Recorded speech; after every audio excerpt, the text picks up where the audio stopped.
বন্ধুরা শুভ দুপুর। কেমন আছো তোমরা? সবাইকে জানাই সরস্বতী পুজোর অনেক অনেক শুভেচ্ছা এবং ভালোবাসা। হ্যাপি সরস্বতী পূজা।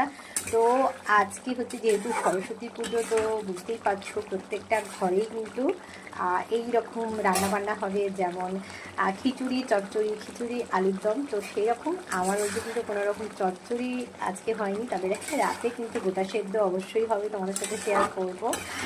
আর এখন ফিলহাল আমি কিন্তু বানাচ্ছি, দেখো, কড়াইশুঁটি দিয়ে একদম কষা কষা আলুর দম বানাবো, একটু গ্রেভি রাখবো। তো অলমোস্ট আমি ঘি গরম মশলা সবটাই দিয়ে দিয়েছি, জাস্ট একটু ঝোলটা একটু কমে গেলেই কিন্তু আমি আলুর দমটা নামিয়ে নেব। আর চলো, আর আমি কি বানিয়েছি তোমাদেরকে দেখিয়ে দিই।